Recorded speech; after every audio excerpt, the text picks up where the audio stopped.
오늘 우리에게 주시는 하나님의 말씀 마태복음 제3장 7절에서부터 읽어야 되는데요. 지난주 읽었던 부분과 연관이 되기 때문에 1절에서부터 계속 읽도록 하겠습니다. 마태복음 제3장 1절에서부터 있는 말씀입니다.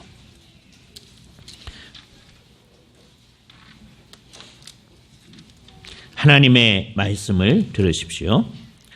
그때 세례 요한이 이르러 유대 광야에서 전파하여 말하되 회개하라 천국이 가까이 왔느니라 하였으니 그는 선지자 이사야를 통하여 말씀하신 자라. 이르시되 광야에 외치는 자의 소리가 있어 이르되 너희는 주의 길을 준비하라 그가 오실 길을 곧게 하라 하였느니라. 이 요한은 낙대 털옷을 입고 허리에 가죽띠를 띠고 음식은 메뚜기와 석청이었더라. 이때 예루살렘과 온 유다와 요단강 사방에서 다 그에게 나와 자기들의 죄를 자복하고 요단강에서 그에게 세례를 받더니 요한이 많은 바리새인들과 사두개인들이 세례 베푸는 대로 오는 것을 보고 이르되 독사의 자식들아 누가 너희를 가르쳐 임박한 진노를 피하라 하더냐. 그러므로 회개에 합당한 열매를 맺고 속으로 아브라함이 우리 조상이라고 생각하지 말라. 내가 너희에게 이르노니 하나님이 능히 이 돌로라도 아브라함의 자손이 되게 하시리라. 이미 도끼가 나무 뿌리에 놓였으니 좋은 열매를 맺지 아니하는 나무마다 찍혀 불에 던져지리라. 나는 너희로 회개하기 위하여 물로 세례를 베풀거니와 내 뒤에 오시는 이는 나보다 능력이 많으시니 나는 그의 신을 들기도 감당하지 못하겠노라. 그는 성령과 불로 너희에게 세례를 베푸실 것이요 손에 키를 들고 자기의 타작 마당을 정하게 하사 알곡 모아 곡간에 들이고 쭉정이는 꺼지지 않는 불에 태우시리라. 주께서 이 말씀을 사용하셔서 우리에게 필요한 은혜를 베풀어 주시기를 원합니다. 오늘도 계속해서 마태복음 제3장을 통해서 우리에게 주시는 주님의 뜻을 생각하고자 합니다. 지난주에 우리가 세례 요한에 대한 얘기를 하기 시작했습니다. 세례 요한은 예수님의 생애 앞부분에 잠깐 등장하고 이제 그가 죽을 때 다시 한번 이제 등장하게 됩니다. 물론 그 사이 기간이 그렇게 길지 않은 기간입니다. 그렇죠? 세례 요한이 등장해서 유대 광야에서 사람들에게 외칩니다. 그의 모습이 약타의 털옷을 입고 메뚜기와 석청을 먹은 그 모습이 사람들로 하여금 옛날에 엘리야를 생각하게 하는, 엘리야가 늘 가죽 옷을 입고 가죽으로 띠를 띠고 있었던 그 모습을 생각하게 하는 거죠. 그래서 여기 그가 낙대 털옷을 입고 허리에 가죽띠를 띠고 음식은 메뚜기와 석청이었다라고 하는 게 그가 광야에서 자연인으로서 살았다 하는 것을 얘기해 주는 게 아니고 우리는 이제 자꾸 그렇게 생각할 위험성이 있어요. 요즘에 그런 게 유행하기 때문에 이게 건강하기 위해서 이렇게 한 게 아니거든요. 이게 사람들 하여금 분명한 인식을 갖게 하려는 거예요. 이 모습을 딱 바라보면 엘리야가 떠오르는 거예요. 그죠? 그때 무슨 생각이 같이 떠올라야 되냐면 그 마태복음에서 조금 앞으로 가시면 구약 성경의 우선 우리 책으로 마지막 책인 말라기가 있습니다. 정확히 말하면 구약 성경의 마지막 책이 말라기가 아니에요. 그러나 우리 성경의 배열이 이제 70인경서부터 이 배열을 따랐기 때문에 구약 성경의 마지막에 4장에 보면 4장 5절 보라 여호와의 크고 두려운 날이 이르기 전에 내가 선지자 엘리야를 너희에게 보내리니 하던 말씀이 있던 거예요. 그죠? 그래서 이스라엘 백성들은 이제 앞으로 엘리야가 오리라 이렇게 생각하고 있었던 거죠. 엘리야가 다시 부활해서 온다고 생각하는 사람은 뭐 거의 없었고 그런 사람도 있긴 있었습니다. 그죠? 엘리야의 심정으로 역사하는 어떤 존재가 나타나서 뭔가 역사를 할 것이다. 그가 어떤 일을 할 것이냐? 6절 얘기하는데 그가 아버지의 마음을 자녀에게로 돌이키게 하고 자녀들의 마음을 그 아버지에게로 돌이키게 할 것이다. 그 가운데 그 뒷부분 자녀들의 마음을 그들의 아버지에게로 돌이키게 한다. 이거는 그냥 사람과 사람 사이에 부모와 자녀 사이의 관계를 얘기하는 것이기도 하지만 더 나아가서 이스라엘 백성들이 그들의 아버지 되시는 하나님에게로 돌아갈 것을 얘기하는 것이죠. 그 일을 일으킬 것이다. 돌이키지 아니하면 두렵건대 내가 와서 저주로 그 땅을 칠까 하노라. 여호와의 크고 두려운 날, 그 날이 하나님의 백성들, 하나님께서 돌아온 사람들에게는 기쁜 날이고 즐거운 날이지만 하나님 앞에로 돌아오지 않은 끝까지 저항하는 사람들에게는 이것이 두려움의 날이다. 저주로 그 땅을 치는 날이 되어질 것이다. 라고 하는 것을 얘기해 주는 그 분위기를 가지고 있었던 거예요. 그죠? 마지막 날이 올 거라고 생각을 하고 있었는데 그 마지막 날이 임하기 전에 오는 분이 엘리야가 올 거다라고 생각한 거예요. 유대 광야에 낙타의 털옷, 낙타를 옛날에 우리가 약대라고 그랬어요. 그래서 약대 털옷 그러는데 지금은 약대란 말을 잘 안 쓰니까 이거 다시 낙타 털옷 그렇게 지금 새로운 번역 성경이 그렇게 얘기하는 거죠. 그래서 그 당시에 이제 사람들이 보통 옷하고는 다른 옷을 가지고서 사람들이 생각할 때 털옷을 입은 사람 엘리야를 생각하게 하는 존재로 나타났습니다. 그죠? 그리고 이제 회개할 것을 요구한 거예요. 그럴 때 사람들이 흥미롭습니다. 예루살렘과 온 유다와 요단강 사반에서 다 그에게 나와. 여기 성경에 나타나는 다라는 말의 특성을 알아야 돼요. 한 사람도 빠짐없이 다라는 뜻이 아니면 누구든지 다 합니다. 그렇죠? 그럼에도 불구하고 성경에서 다라는 말이 나오면 다 그런 뜻이다. 자꾸만 그렇게 생각하려고 하는 사람들이 있어요. 언제나 맥락을 살펴야 됩니다. 그렇죠? 예를 들어서 성경 한 곳에서 온 세상이 다 그를 찾느니라 이렇게 얘기했을 때 정말 이 세상에 있는 모든 사람들이 다 그를 찾았다. 그런 얘기가 아니잖아요. 그죠? 상당히 많은 사람들이 나온 거죠. 그죠? 하여튼 우리가 생각하는 것보다는 상당히 많은 사람들이 회개로 나아가는 겁니다. 왜 그러냐? 이 사람들이 엘리야가 올 것을 기다리고 여호와의 크고 두려운 날이 임하기 전에 그가 우리에게 와서 우리로 하여금 그 아버지에게로 돌아가게 하는 그 일을 생각하게 함으로써 얘기를 하는 것이죠. 이때 다른 모든 사람들과 함께 그 세례 주는 곳에 온 사람들이 있었습니다. 7절 말씀을 이제 어떻게 봐야 될지가 이제 애매한데요. 요한이 많은 바리새인들과 사두개인들이 세례 베푸는 대로 오는 것을 보고 이렇게 세례 베푸는 대로 오는 것을 보고 다른 사람들은 이 사람들 외에도 많은 사람들이 왔어요. 다른 사람들 왜 왔느냐? 물론 여러 동기가 있겠죠. 세례를 받기 위해서 회개하고 세례를 받기 위해서 오는 사람들이 있었겠고 구경하러 이제 사람들이 대부분 막 가니까 구경하러 온 사람들이 있었겠죠. 그러니까 여기에 사두개인과 바리새인들도 같이 왔습니다. 여기 마태복음에서는 이 사람들이 처음 등장하는 장면입니다. 앞으로 이 사람들이 이제 많이 등장할 거예요. 사두개인들은 여기 등장하고 예수님이 이제 돌아가실 때 잠깐 등장합니다. 바리새인들은 곳곳에서 등장을 합니다. 이 사람들은 이를테면 굉장히 열심히 있는 사람들이다.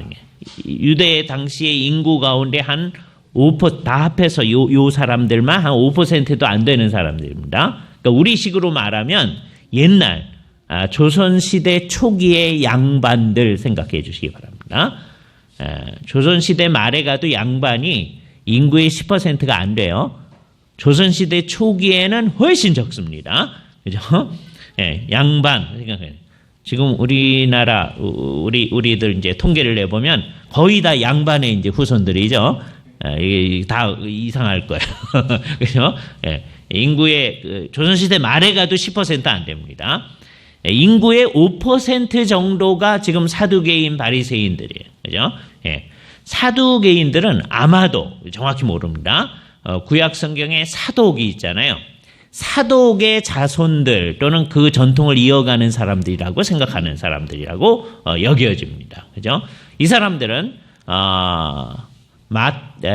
창세기, 출애굽기, 레위기, 민수기, 신명기까지의 말씀을 굉장히 중요시하면서 거기에 있는 것에 근거해서만 모든 생각을 해야 된다. 이렇게 생각을 하는 어떤 면에서는 굉장히 보수적인 사람들입니다. 그죠?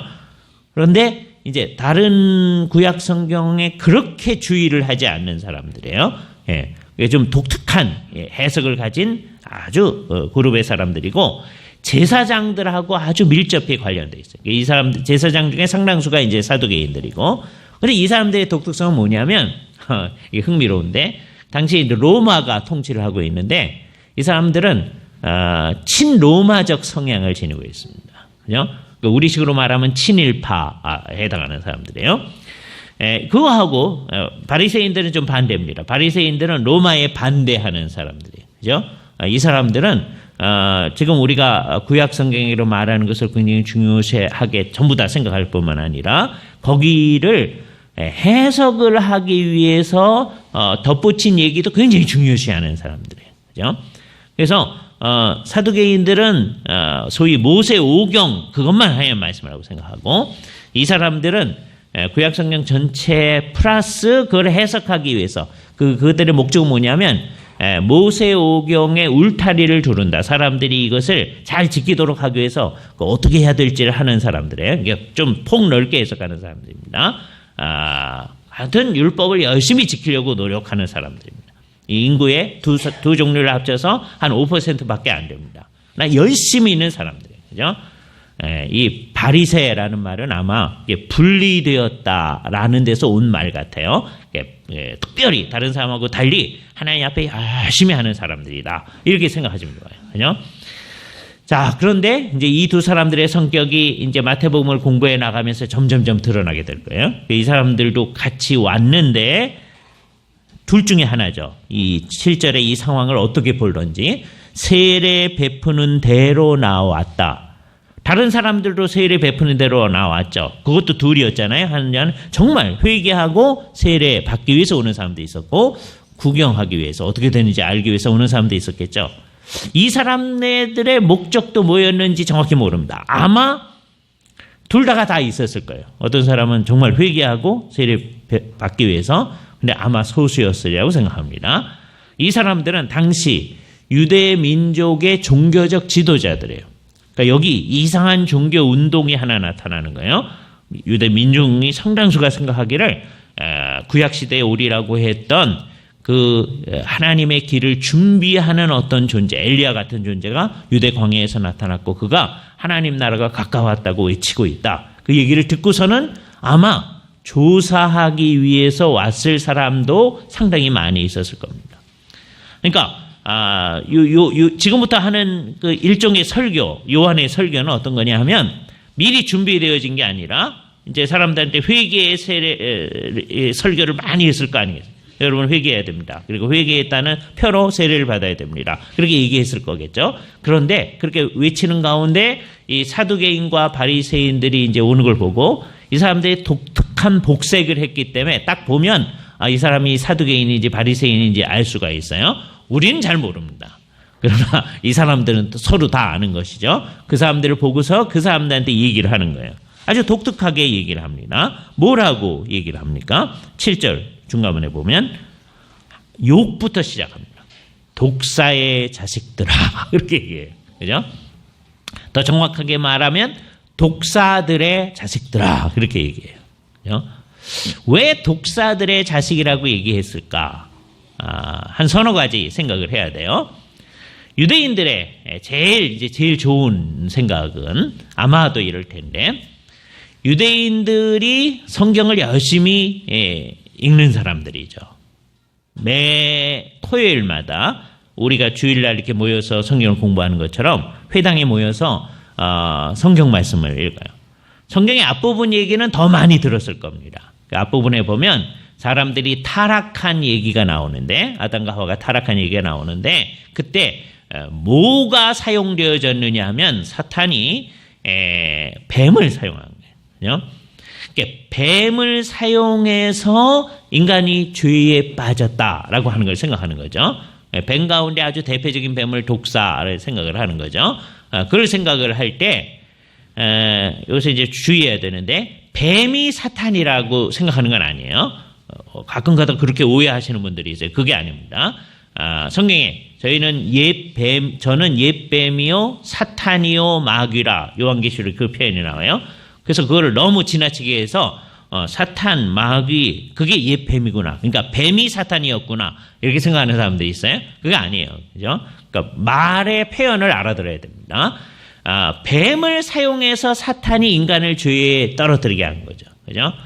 그래서 뱀을 사탄과 연관시켜서 생각하는 거예요. 그죠? 그래서 이제 여기서 그 표현이 나온 게 아닌가라는 생각을 할 수 있습니다. 유대인들은 뱀을 생각할 때 그 생각을 하니까 여기 첫 번째 이제 생각이에요. 그죠? 그래서 옛날 그 뱀, 그 배후에 사탄이 있으니까 그 독사의 자식들이라고 하는 것은 결국 사탄의 자녀들이다 하는 거예요. 사탄이 사람하고 결혼해서 애 낳는 거 아니에요? 이 사두개인과 바리새인들이 사탄이 낳은 씨들이란 말이 아닙니다. 이거 나중에 이제 예수님의 말씀 가운데서 잘 보면 어떻게 되냐면 하나님의 자녀들이 있고 다음에 사탄의 자녀들이 있다라고 예수님이 자꾸 얘기합니다. 여기서는 지금 사두개인과 바리새인들한테만 그렇게 얘기한 거지만 다른 때에는 예수님이 유대인들한테 그런 얘기를 하세요. 너희 아버지는 마귀니라. 너희 아버지가 마귀니까 마귀 사탄이니까요. 너희가 뭐다? 사탄의 자녀들이다 하는 거예요. 그 말은 사탄이 결혼해서 애 낳은 것이 너희다. 그런 얘기가 아니죠. 너희가 그렇게 하나님의 뜻에서 벗어나 있고 이 세상에서 죄악에 아주 익숙함을 표현하는 말입니다. 그러니까 사람이 죄인이라고 하는 것을 아주 극으로 표현할 때 예수님이 사용하신 말이 결국 사탄의 자녀라는 거예요. 마귀의 자녀라는 거예요. 그 마귀의 자녀라는 말을 다른 말로 비유적으로 말할 때 독사의 자식들아. 자녀들보다도 자식들 그러면 더 강하잖아요. 그렇죠? 그래서 독사의 자식들아. 이게 표현을, 번역을 요 상황에 맞게끔 번역한 겁니다. 그렇죠? 너희가 죄악에 가득한 존재들이구나. 이렇게 얘기하는 거예요. 이게 굉장히 흥미로운 얘기입니다. 왜요? 그 당시에 사두개인과 바리새인들은요, 딴 사람들보다 죄를 덜 짓는 사람이라고 유대인들은 다 생각하고 있어요. 진짜로. 그리고 상대적으로 아마 그럴 가능성도 큽니다. 그러나 나중에 이제 잘 보게 되겠지만 결국 이 사람들도 죄인들이고 결국 하나님의 뜻에 복속하지 않으려고 하는 것으로 봐서 이 사람들은 더한 죄인들이다. 그러니까 이게 뭐가 되느냐? 다른 사람들이 볼 때는 이 사람들이 율법을 잘 지키는 사람들이고요. 그리고 실질적으로 그렇습니다. 다른 사람보다 훨씬 그래요. 그러나 율법은 지켜도 하나님의 뜻에서는 먼 거예요. 이게 앞으로 이제 바리새인들 얘기가 나올 때 계속해서 얘기가 나올 거예요. 율법에 가까웠고 도덕적으로도 좀 깨끗하고 그런데 사실 그 마음으로는 하나님으로부터 먼 것. 이 얘기를 이제 앞으로 우리가 들을 때 이제 정말 신경을 써서 들어야 될 게 그게 누구일까 생각을 해야 됩니다. 그렇죠? 당시에 유대인들 가운데 그런 사람들이 있었죠. 사두개인과 바리새인 가운데. 그 가운데 정말 그 마음으로 하나님을 향해 가는 사람들이 있었어요. 근데 그 사람들조차도 예수님께서 야단을 치신 거예요. 나중에 보면. 니고데모 같은 사람 바리새인 가운데 좀 괜찮은 사람이었거든요. 근데 그 사람한테도 네가 처음부터 다시 시작해야 된다. 거듭나지 아니하면 그렇게 얘기했을 정도로 예수님이 요구하는 건 굉장한 거죠. 그러니까 이 사람들이 회개해야 된다고 하는 것은 유대인들 전체가 회개해야 된다고 하는 것을 얘기해 주는 거예요. 그리고 이 사람들은 다른 사람보다 죄를 덜 지은 사람처럼 보이거든요. 그리고 객관적으로 그런 면도 있습니다. 그러나 그게 죄가 없는 게 아니다고 하는 것을 반증해 주는 거죠. 세월이 지날수록 이제 이 사두개인과 바리새인하고 비슷할 사람이 누구냐? 자칫 잘못하면 교회 공동체와 관련되어 있는 우리들이 그런 사람으로 나타날 수가 있어요. 우리는 사두개인과 바리새인하고는 상관이 없잖아요. 우리 날마다 성경을 공부하는 사람이잖아요. 그런데 우리가 그거에 따라서 노력한다고 하지만 그 마음으로는 하나님에게서 벗어나 있을 때, 우리의 마음이 정말 하나님에게서 멀리 있을 때 우리는 실질적으로는 사두개인과 바리새인처럼 행하는 게 되어진다. 그죠? 그 말이 기분 나쁠 수 있지만 오늘 말씀 가운데 희망이 있습니다. 왜? 들을 때 중요한 것은 너희는 희망이 없다 그러지 않고 회개하라고 하거든요. 그러니까 지난주에도 말씀드렸죠. 우리에게 늘 있는 희망은 어디에 있는 거냐? 회개하는 데 있는 거예요. 회개의 핵심은 뭐냐? 하나님께로 돌아가는 겁니다. 우리는 기본적으로 하나님께로 돌아간 사람들이에요. 물론 우리 가운데서 아직 하나님께로 안 돌아간 사람이 있으면 오늘이라도 하나님께 돌아가야 됩니다. 그러나 이미 하나님께 돌아간 사람, 그래서 자기의 모든 삶을 하나님과 관련해서 사는 사람들, 우리들이라고 그랬어요. 사는 사람들은 날마다 자기의 삶 가운데서 하나님과 관련 없는 부분을 자꾸 찾아내게 된다는 거예요. 그래서 회개하는 거예요. 그래서 일생일대에 처음 하는 회개나 내가 이제 다른 것을 추구하지 아니하고 하나님만 추구하며 살겠습니다 하는 일생일대 정말 처음 하는 회개, 요 비슷한 것들이 있어요. 그거는 진짜 회개인지 아닌지는 나중에 삶의 과정을 보면 압니다. 정말 하나님께로 돌이킨 거냐, 하나님께로 돌아간 거냐, 아니면 돌아간 것처럼 보이는 거냐, 그거는 삶의 과정을 봐야만 확정할 수 있어요. 그죠? 이 하나님께로 돌이키는 일은 딱 한 번 있어지는 거예요. 한 번 돌이키고 그 다음에는 또 돌이켰다 그런 거 아닙니다. 우리는 정말 내가 주께로 돌이켰다면 우리는 어떤 사람이 있는 거냐? 정말 주께로 돌이킨 사람으로 있는 거예요. 그런 사람들도 날마다 자기를 돌이키면서 자기 삶을 돌아보면서 내 마음속에 하나님으로부터 멀어진 구석이 어디 있나 하는 걸 늘 찾게 되는 거예요. 이 바리새인들이 정말, 이 사두개인들이 정말 회개하도록 하기 위해서 세례요한은 아주 강력하게 얘기합니다. 이런 식으로 얘기해요. 누가 너희를 가르쳐 임박한 진노를 피하라고 하더냐. 여기 나온 거 보니까 장차 오는 하나님의 진노로부터 피할 마음이 너희에게 있는 것처럼 보이는데 안 그럴 수도 있거든요. 이 사람들이 지금 세례요한을 막 쫓아가니까 이게 좋은 운동인가 아닌가 조사하러 나왔을 수 있는 거예요. 그런 사람은 임박한 진노를 피하려고 온 것도 아니에요. 그런데 이 사람은 그래도 야단을 치는 거지만 좋게 하는 거예요. 누가 너희로 하여금 임박한 진노를 피하라고 하더냐.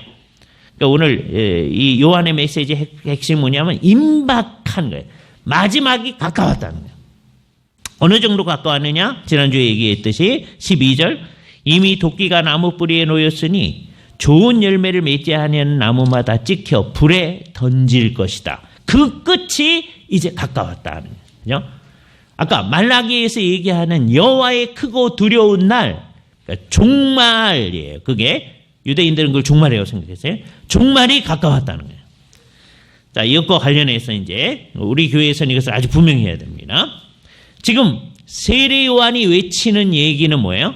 그 종말이 가까웠다는 거예요. 언제 그게 1세기. 예? 그러니까 결국 그 종말이라는 말로서 요한은 결국 뭘 생각하는 거예요? 이제 좀 이따 이 요한의 세례는 뭘 준비하는 거냐면 예수님이 이제 이 세상에 드러나는 것을 준비하는 거거든요. 요한이 그 얘기를 하기 위해서 이 얘기를 하는 거예요. 그러니까 예수님의 사역이, 예수님이 이 세상에 오셔서 사역을 하고 하면 그거는 종말이 온 것이다. 그래서 이게 종말론적인 사건이라는 거예요. 그러니까 종말이 이제 가까이 왔기 때문에 너희는 회개해야 된다는 거예요. 그죠? 이게 성경을 읽어보면 누구든지 다 볼 수 있는 겁니다. 그렇다면 우리는 뭐라고 얘기해야 돼요? 1세기 때 종말이라는 게 이 세상에 왔다. 이렇게 얘기해야 되거든요. 그런데도 우리는 어떤 땐 그런 말을 쓰면서 전체적으로는 안 그런 것처럼 지금 21세기예요. 어떤 일들이 막 이제 일어날 때 사람들이 말세야 종말이 가까워서 이런 얘기를 합니다. 예? 마치 성경을 안 읽어본 사람처럼 얘기를 하려고 그래요. 예수를 믿는 사람 그러면 안 돼요. 세례 요한이 언제가 종말이 가까웠다고 그런 게 1세기 때 종말이 가까웠다고 한 거다. 그죠? 이걸 우리는 잘 의식해야 돼요. 예수님이 오시는 그때서부터가 뭐다? 종말이다. 그죠? 아주 놀라운 개념의 변화예요. 구약에는 앞으로 메시아가 오면 종말이 시작된다 이렇게 생각한 거예요. 그런데 이제 우리가 구체적으로 더 확인해 가겠지만 메시아가 왔기 때문에 지금 세례 요한이 그분을 소개하려고 하는 겁니다. 예? 메시아가 왔기 때문에 이미 종말이다 그 얘기를 하는 거예요. 그래서 종말이 가까웠다. 세례 요한은 예수님이 아직 등장하기 전이니까 이 얘기를 하는 겁니다. 그죠? 누가 너희한테 이 임박한 진노를 피하라. 종말이 가까웠으면 이제 회개하고 세례를 받아서 준비를 해야 된다니. 왜? 주께서 친히 임하실 것이기 때문에. 그래서 자기는 오시는 주님을 미리 준비하는 존재다라고 얘기하는 거죠. 심지어 우리가 지난주에 읽었던 3절에서는 뭐라고 그러냐면 세례 요한을 광야에서 외치는 자의 소리라는. 세례 요한은 인격입니다. 그가 나타나서 무슨 말을 전하는 거죠. 그럼에도 불구하고 그냥 소리에 불과하다. 그리고 자기 자신을 그렇게 생각하는 거예요. 자기는 주인공이 아니다. 소리다. 어떤 소리냐? 주께서 오시는 그 길을 준비하는 라고 외치는 소리다. 그러니까 세례 요한은 자기가 그냥 주인공이 나타나도록 하기 위해서 있는 인물이라고 생각을 하고 있어요. 그냥 소리다. 그 소리가 외쳐지고 이제 사라지는 거죠. 그럼 사람들은 그 소리를 듣고 준비를 해야 됩니다. 지금 그 소리를 듣고 준비하러 나온 사람들, 세례를 받는 사람들이 있는 거예요. 그죠? 여기 바리새인과 사두개인들도 같이 온 거예요. 그때 그분들한테 얘기하기를 회개에 합당한 열매를 맺고 속으로 아브라함이 우리 조상이라고 생각하지 말아라. 유대인들 대부분은 아브라함이 우리 조상이니까 우리는 선택된 자들이고 하나님의 백성들이다 이렇게 생각하고 있어요. 예. 그런데 그렇게 생각하지 말아라. 너희가 이 말의 뜻은 혈통적으로 아브라함의 자손이라고 해서 진짜 하나님 백성이 되는 건 아니다. 형통적으로 아브라함의 자손인데도 아브라함의 자손이 아닌 진짜 하나님 백성이 아닌 사람이 될 수도 있다. 그러면 그 사람은 궁극적 구원을 받지 못하는 거다라고 하는 걸 얘기하는 거예요. 그래서 광야에서 외치는 자의 소리가 얘기하는 거예요. 이제 오시는 자가 있는데 그분이 놀라운 일을 할 거다. 그분이 하는 일을 얘기를 해요. 11절에 보면 여기 이제 세례 요한의 메시지의 핵심이 있습니다. 이것 때문에 세례 요한이 이 세상에 등장한 거예요. 나는 너희로 회개케 하기 위하여 물로 세례를 베풀거니와 자기의 사역의 의미를 얘기합니다. 자기는 물로 세례를 베푼다. 그래서 그 이름을 세례 요한 그렇게 해요. 그 사람은 요한이에요. 근데 사람들이 저 세례를 주는 사람 요한 이렇게 얘기하는 거예요. 그죠? 근데 왜 세례를 주느냐? 회개케 하기 위해서. 사람들로 하여금 정말을 준비하도록 하기 위해서 회개케 하기 위해서 나는 세례를 준다. 근데 이것도 준비다. 왜? 내 뒤에 오시는 이는 여기 이제 어떤 분에 대한 명칭이 있는 거예요. 내 뒤에 오시는 이. 세례 요한이 내 뒤에 오신 이라고 얘기하는 거예요. 근데 그분은 나보다 능력이 많으시다. 어느 정도 많으시냐? 나는 그의 신을 들기도 감당하지 못하겠노라. 이게 비유적인 말이에요. 사람의 발 또는 발을 싸고 있는 신이 가장 더러운 거라고 여겨지는 거죠. 아주 낮은 계급에서 하는 일을 표현할 때 신과 관련된 일을 하는 것을 표현하는 거예요. 그래서 일부러 그걸 가져요. 나는 그의 신을 들기에도 또는 유대인들은 이제 샌달 같은 걸 쓴 거다는 게 그것을 갖다가 이렇게 묶어주는 역할을 하는 그런 일을 하기에도 나는 감당하지 못할 존재다라고 얘기해요. 내 뒤에 오시는 이 나보다 크신 이가 있는데 그분은 뭐 할 거냐? 성령과 불로 너희에게 세례를 베푸실 것이다. 그래서 대조를 하는 거예요. 자기가 지금 베푸고 있는 세례, 내가 세례를 베푼다. 그게 뭐예요? 세례 요한이 지금 그 일을 하는 거예요. 지금 우리가 세례, 씻는 예식이라고 번역해서 세례, 이게 한참 얘기가 돼 있기 때문에 우리에게 익숙해져 있습니다. 우리나라에 맨 처음에 이거 번역할 때요. 이거 번역을 어떻게 했느냐. 맨 처음에 바팀네라고 번역해서 바팀네. 영어를 번역하면 베프티즘이라고 하거든요. 예?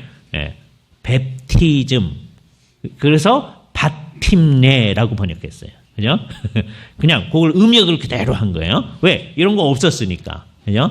그건 어떻게 했을까? 정확히 몰라요. 세례 요한이 요단 강가에서 사람을 물속으로 안으로 들어가게 해서 했을까? 아마도 그럴 가능성도 크고, 아니면 물을 이제 뿌려서 했을까? 몰라요. 하여튼, 우리는 모르는 거 많습니다. 그러나 하여튼, 나중에 예수님이 세례받는 장면, 다음 주에 이제 볼 텐데, 그걸 보면 아마 물속에 들어가게 했던 것 같아요. 어떤 식으로 했는지는 정확히 모릅니다. 물속에 들어갔다 나오는 방식으로 했을 것 같은데 나는 세례를 주지만 내 뒤에 오시는 분, 그분은 이제 미리 말씀드리면 예수님이에요. 이제 다음 주에 이제 세례 요한을 통해서 소개될 그분입니다. 그분은 이제 어떻게 할 거냐? 성령과 불로 세례를 주신다. 성령으로 세례를 주시는 분이시다라는 얘기를 하는 거예요. 그래서 여기 이제 지금 세례 요한의 세례는 뭘 준비하는 거냐? 성령으로의 세례를 준비하는 게 된다. 성령과 불이라는 말은 뭐 여러 가지로 생각을 할 수 있어요. 그러나 성령님께서 하시는 사역을 불이라는 말로서 표현해 준 거라고 보는 거예요. 두 말이 사용되어졌는데 두 말이 결국 하나의 의미를 표현하는 표현법. 그때 우리가 중언법이라고 합니다. 중언법. 두 말이 사용해요. 성령과 불로 이렇게 사용해요. 물과 성령으로 나중에 요한복음에서 하는 말도 마찬가지예요. 그 물과 성령이라는 말은 성령님이 하시는 일인데 물로 우리를 깨끗이 하듯이 성령님이 사실은 물로 깨끗게 할 수 없는 것까지를 깨끗게 하는 역할을 하신 것을 표현할 때 물과 성령이라는 말을 쓴 것이고, 여기서도 성령과 불로라는 말이 성령 세례가 따로 있고 불 세례가 따로 있다는 말이 아니고 이제 성령으로 세례 주시는 일을 이제 내 뒤에 오시니 예수님이 해 주실 건데 그게 결국은 그 성령으로 하시는 사역을 불로 표현한 거예요. 불의 역할 가운데 무슨 역할이 있느냐 하면 여기 긍정적으로 얘기할 때 정화하게 하는 거죠. 우리를 깨끗이 하는 사역을 하는 거예요. 그러니까 물과 성령으로 세례 준다는 말하고 불과 성령으로 세례 준다는 말이 거의 같은 의미를 가지게 됩니다. 지금 여기 마태복음에서는 성령과 불로 세례를 주신다 이렇게 얘기하는 거예요. 그러니까 예수님은 그렇게 하시는 분이시다. 근데 세례 요한은 회개하도록 하기 위해서 물로 세례를 베풀었잖아요. 그죠? 물이라고 하는 걸 사용한 거예요. 아주 의도적으로 한 겁니다. 세례 요한이 하나님의 지시하심을 받아서 이 일을 시작한 것이다 라고 해요. 사람들이 이 의식을 보면서 굉장히 새로운 일인데 그 비슷한 게 옛날에 조금 있긴 있어요. 옛날 유대인들이 잔과 주발 같은 것을 물을 갖다가 뿌려가지고서는 깨끗게 하는 일이 있었고, 또는 이방 사람들 가운데 누군가가 나 이제 이방인에서는 여러 신들이 있는데 유일하신 하나님을 섬기겠습니다. 그럴 때 당신이 진짜 유대교회에 들어오겠느냐? 그걸 이제 확인을 하고 그런 다음에 그 사람한테 할례를 베푼 다음에 남자의 경우에 그다음에 나중에는 그 사람들을 데려다가 물로 세례를 주는 일이 있었어요. 흥미로운 겁니다. 근데 그거하고 비슷하지 않은 게 이거는 이미 할례를 받은 유대인들한테 세례를 베푼 거거든요. 그래서 이방인의 개종 세례하고 성격이 다릅니다. 그러니까 이게 아주 독특한 의식으로서 세례 요한이 이 일을 시작한 거예요. 그런데 이거보다 더 중요한 일은 불로 세례를 받는 일이다라고 얘기를 하고 있는 거죠. 이때 우리가 이제 마음속으로 확인해야 될 거는 뭐냐면 우리 마음속에 내가 예수를 믿는다. 나중에 이제 차차차 마태복음을 통해서 이제 공부하겠지만 예수를 진짜로 믿는다. 가짜로 믿는 거 말고요. 예수 믿어요. 주일 예배 참석 그런 거 말고 예수를 진짜로 믿는다. 예수님이 나의 구주요. 나는 그분을 통해서만 구원받는다. 그리고 내가 이제 그분을 나의 생 전체를 섬기겠다. 이게 진짜로 믿는 겁니다. 한 번도 나는 그분의 뜻을 벗어서 살지 않겠다. 혹시 실수해도 주님에게로 가서 용서를 구하고 살겠다. 그런 사람들은 자기가 예수님에 의해서 성령과 불로 세례를 받았다는 걸 믿어야 됩니다. 그 일이 일어났을 때 나한테 뭐가 느껴지지 않습니다. 그죠?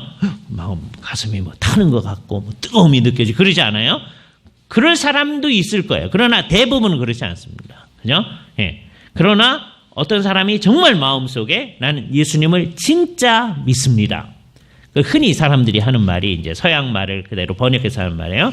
예수님을 인격적 구주와 주님으로 받아들인다. 인격적 주님으로 받아들인다. 그런 말을 빼요. 그 말은 뭐냐면 예수를 진짜로 믿는다는 거죠. 예. 그 일이 일어났을 때는 그 전에 어느인지 모르지만 예수님께서 하늘에 계신 예수님께서 정말 성령으로 나에게 세례를 베푸셨다라고 하는 걸 믿어야 되거든요. 목사님들은 이제 이 사람이 정말 그렇게 성령님에 의해서 세례를 받았다라고 하는 것을 이제 확인을 하고 마음속으로 이 사람이 정말 예수를 믿는가. 그래서 예수님의 십자가를 통해서 그의 죄가 용서받았다고 그 사람이 믿는가 하는 것을 확인을 해야 합니다. 진짜로. 이제 예수의 제자가 됐는가 하는 걸 확인을 하고 그런 다음에 마태복음에 이제 이 앞부분에 세례 얘기가 나오잖아요. 맨 마지막 얘기를 먼저 미리 보겠습니다. 28장 가보세요. 마태복음 얘기를 해놓고 맨 마지막에 무슨 얘기가 나올 거냐. 28장 19절. 그러므로 너희는 가서 마태복음 28장 맨 마지막입니다. 19절. 모든 민족으로 제자를 삼아 예수 그리스도의 제자를 삼으라는 거예요. 이 말씀에 따라서 우리 한국 사람들 중에 일부 우리들을 포함해서 예수의 제자가 된 거예요. 그죠? 예수가 제자가 됐으면 그 다음에 어떻게 하라고 해요? 아버지와 아들과 성령의 이름으로 세례를 베풀고 라고 세례를 베풀라고 하는 거예요. 그죠? 이거는 뭐를 보고서 세례를 베푸는 거죠? 이 사람에게 예수님께서 성령님으로 세례를 주셨다. 성령님으로 세례 주는 것은 오늘 본문에 의하면 성령과 불로 세례를 준 거죠. 그게 먼저 있는 거예요. 그게 먼저 있고 그것을 목사님이 확인하고서는 뭘 얘기하는 거예요? 물로 세례를 주는 거예요. 성부와 성자와 성령의 이름으로 세례를 주노라. 목사님이 나중에 하는 거예요. 그러니까 뭐가 먼저입니까? 성령으로 세례 받는 일이 먼저 있는 거예요. 성령과 불로 세례 받는 일이 먼저 있는 거예요. 예. 그러니까 내가 정말 이제 정상적으로 예수 믿을 때는 어떠냐 되냐면 이제 어렸을 때 세례 받은 건 이제 나중에 또 논의를 할 겁니다. 어른으로서 세례를 받는 사람은 내가 예수를 진짜로 믿습니다. 나 예수가 제자가 되었습니다. 나는 이제 절대로 예수를 안 떠나갈 겁니다. 환난과 핍박이 와도 안 떠나갈 거고 이제 이 세상에서 예수님의 가르침대로 내 머리를 개조해 나가겠습니다. 완전히 개조한 건 아니지만 딱 그 용의가 있습니다. 이제 주님이 가르친 대로 내 모든 걸 하겠습니다. 그리고 매일 주님의 뜻을 배워나가겠습니다. 그렇게 된 사람이 제자가 되는. 그 제자가 됐다고 하는 것을 확인하고 제자가 된 사람한테 이제 물로 세례를 주는 거죠. 그러니까 뭐가 먼저 있는 거예요? 성령 세례가 먼저 있는 거예요. 그러니까 이 가운데서 예수를 내가 진짜로 믿는 사람은 여러분이 그 전에 뭘 느꼈는지 안 느꼈는지 모르지만 뭘 믿어야 돼요? 예수님이 베푸시는 성령 세례가 내 안에 있다. 이걸 믿어야 돼요. 성령으로 세례를 베푸셨다. 이걸 뒤집어서 얘기하는 사람이 너무 많거든요. 그게 교회 전체를 어렵게 만들었습니다. 한국교회도 오랫동안 어렵게 만들었고 지금도 어렵게 하고 있습니다. 그죠? 그래서 우리는 세례 요한의 세례가 물 세례였다. 이게 회개케 하는 세례예요. 근데 이거는 준비하는 거였다는 거예요. 그죠? 이거는 뭐 하도록 하는 거예요? 나중에 예수님이 오셔서 성령과 불로 세례를 받도록 하기 위한 거다. 그러니까 세례 요한에 의해서 이 물 세례를 받은 사람들이 나중에 성령 세례를 받도록 되어 있는 거예요. 그죠? 그런데 우리는 다른 거예요. 우리는 자 보세요. 예수님의 제자들 가운데 세례 요한의 이 물 세례를 받은 사람들이 있습니다. 그 사람들이 예수님을 통해서 나 예수를 믿습니다. 그 전에는 이제 앞으로 메시아가 올 걸 믿습니다. 그래서 이제 준비하기 위해서 물로 세례를 받았잖아요. 그런데 예수님이 오셔가지고서는 이제 예수님을 믿습니다. 예수의 제자가 됐어요. 그런 사람은 예수의 제자가 됐다는 건 뭐가 임했다는 거예요? 성령님에 의해서 세례가 임했다는 거죠. 그 사람한테 또 물로 세례 주는 게 아니라 옛날에 했던 그 세례 요한의 세례가 유효한 거예요. 물 세례도 한 번뿐이에요. 예? 우리는 다시 세례하지 않는 거예요. 예. 이전에 세례 요한의 세례는 온전하지 않아요. 그럴지라도 그게 계속되어지는 거예요.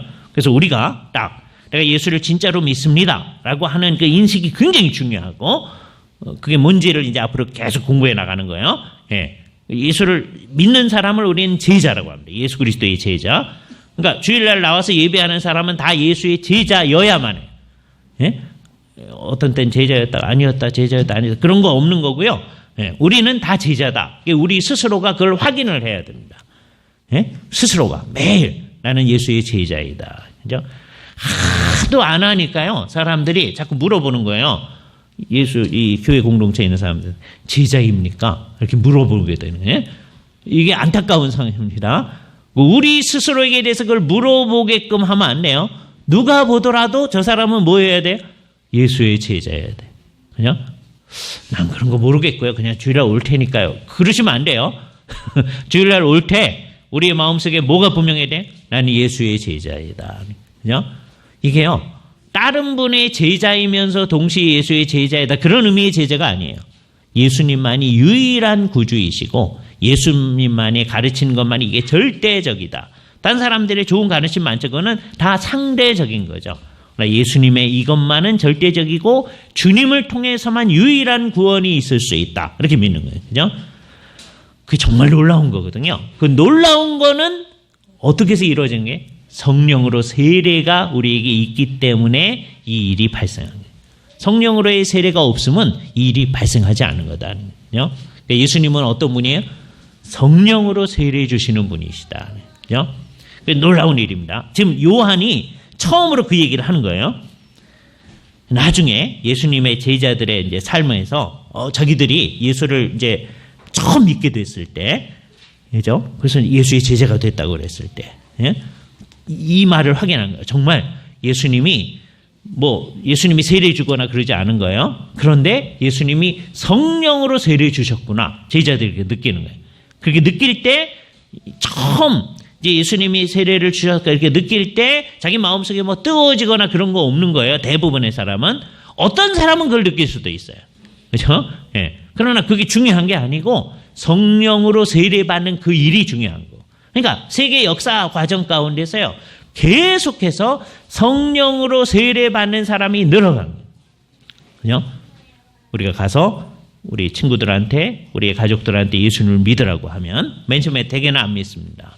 왜? 낯선 분이니까. 그죠? 그러나 우리가 자꾸 전하고 그분을 통해서만 구원이 있을 수 있고 이것만이 살 길이다. 이것만이 살 길이라. 이거 굉장히 중요한 얘기인데 그렇게 되면 믿는 분들이 생깁니다. 그죠? 진짜로 믿게 되면 그게 뭐예요? 예수님이 세례를 베푸신 거예요. 하늘에서 세례 주시는 분으로서의 역할을 하신 거예요. 그죠? 예수님만이 나중에 이제 자세히 나겠지만 세례 요한은요, 이 세상에서 한동안 사역을 해요. 놀라운 사역을 한 거예요. 나중에 예수님께서 세례 요한의 사역을 얼마나 강조하시는지 여자가 낳은 자 중에 세례 요한보다 큰 이가 일어남이 없도다라고 칭찬할 정도예요. 세례 요한의 사역은 굉장한 겁니다. 나중에 11장 공부할 때 다시 한번 얘기할 거예요.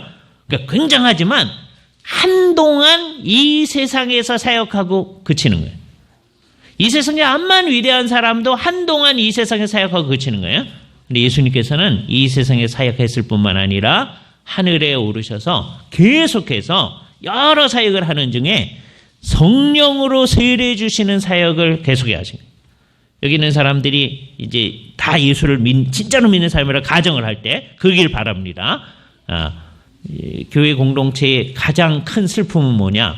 주일에 이렇게 예배하는 사람 가운데 어떤 사람은 예수님의 진짜 제자가 아니다. 예수를 안 믿더라. 그렇게 드러났을 때 이게 불행한 거예요. 그렇죠? 그런 사람이 대부분일 때 그 교회는 정말 이상한 교회입니다. 그렇죠?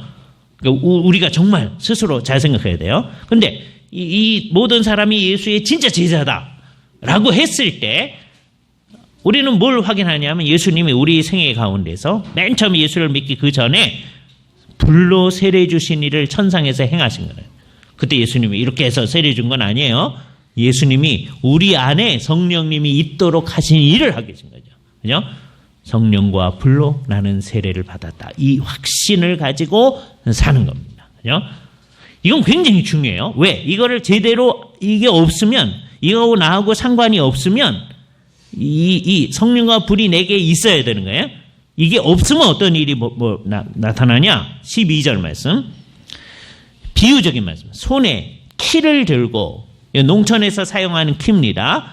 그죠? 키가 뭔지 모르는 사람도 가끔마다 있죠. 그죠? 젊은 사람들 가운데 키를 이렇게 키질을 하면 알곡은 안에 남고 껍데기는 바람에 날아가는 거예요. 그죠?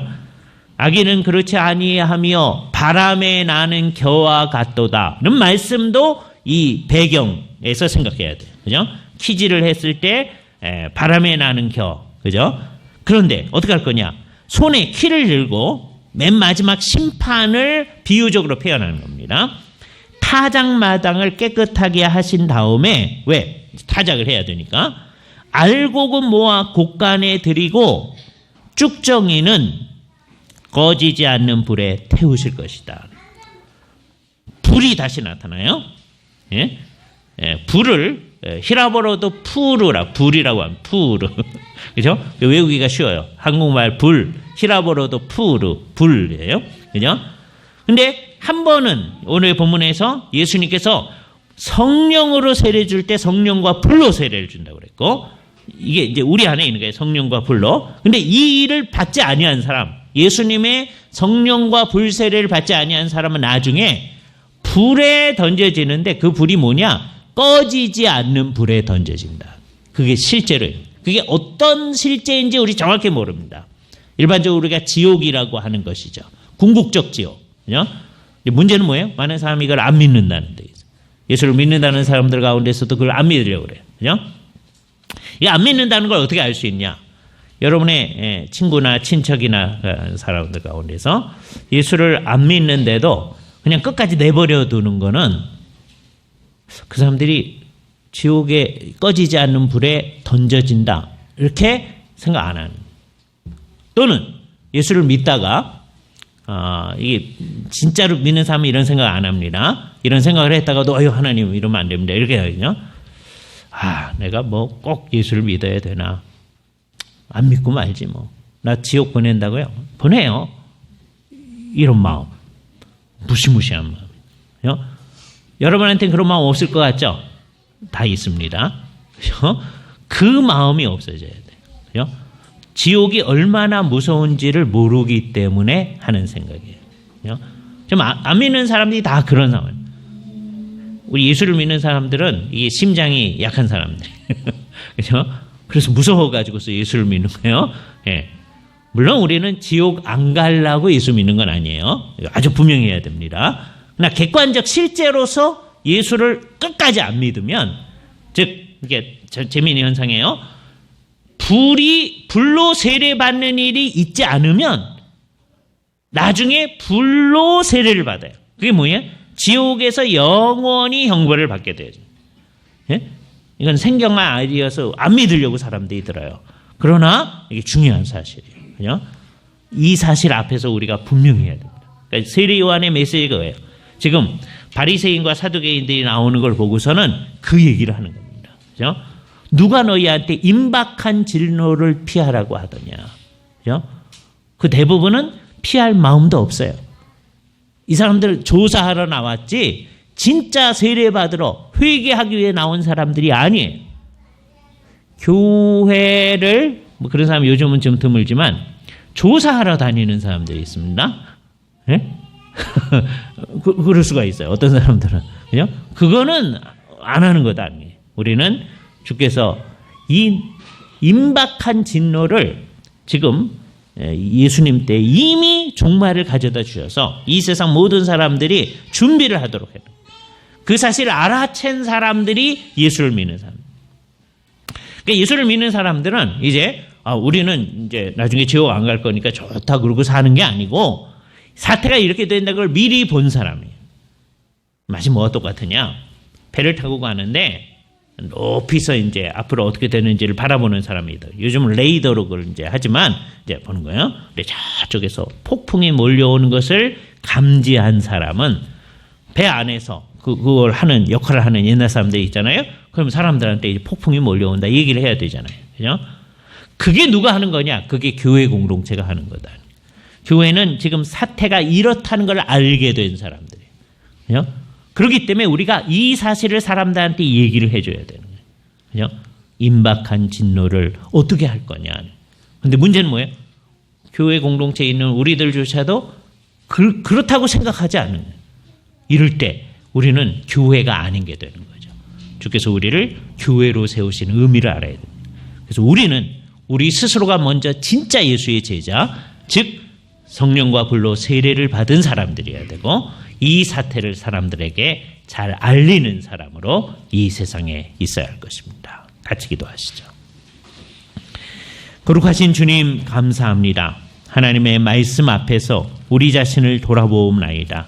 세례 요한이 안타까운 심령으로 사람들에게 회개의 세례를 얘기했던 것을 우리가 잘 생각하며 우리는 예수 그리스도로 말미암아 이미 세례 요한이 주는 세례보다 더한 성령으로의 세례를 받았음을 믿으며 그렇게 예수 그리스도의 제자가 된 사람들이 온 세상 앞에 있는 임박한 진노를 바라보면서 사람들로 하여금 정말 주 앞에 돌아와 회개에 합당한 열매를 맺으라고 외치는 사람들이 되어야 함을 생각하게 되옵나이다.